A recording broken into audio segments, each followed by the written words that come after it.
Yeah. Well, on this blessed Sunday, let us give thanks for stuff and things.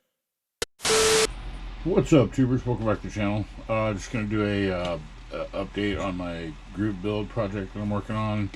We're just gonna do a single camera here because I'm kind of I'm just sitting here having a little coffee morning session. It's Sunday morning, and I'm actually getting ready to go out. The weather's changed. It's not hot. It's not smoky. It's actually a little bit drizzly and wet. So I'm gonna go out and play my Jeep today. But as I'm sitting here having coffee, I'm looking at where I got with this project. If y'all remember, it was purple, and it went in some easy off, and it came off really, really well. I mean, to the point where it didn't have any surfacer or primer on it at all. And looking closer, it looks like it had never even been sanded, you know, zero prep. So, and in keeping with that, when I was washing it, I used the soft side of the kitchen sponge to, you know, to make sure it didn't get scratched. And I've got some sandpaper all picked out here. I've kind of got a line of attack going.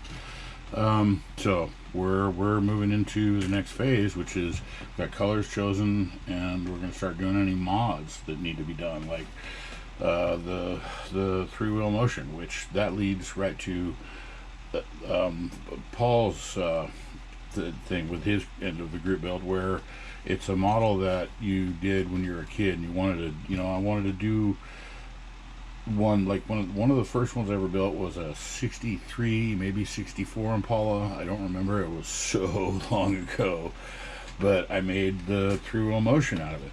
And basically all I did was just, you know, I cheated. I glued one wheel in here and then stood another one up. I mean, it's, as we know, it's not hard to make a model sit in properly.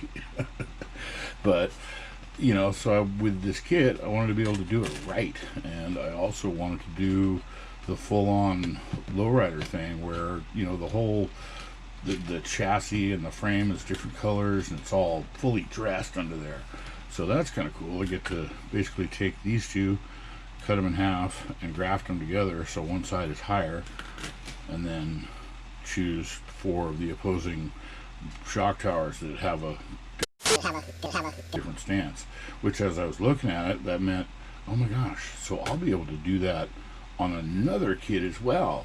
Cool. So that's kind of where I'm at now.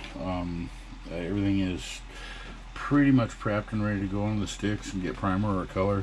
I'm going to glue the engine together and then look at, I mean, I'm going to go ahead and put one of these together. Whether or not I use it in this build, I don't know. We'll see.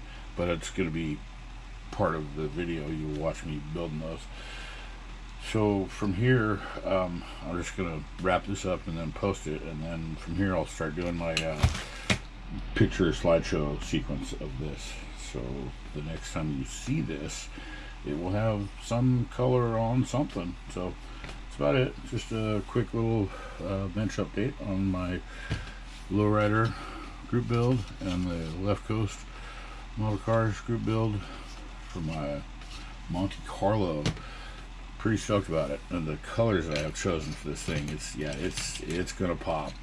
I'm looking forward to it. So that's about it. Have a great Sunday. I'm gonna go play in my Jeep. Yeah.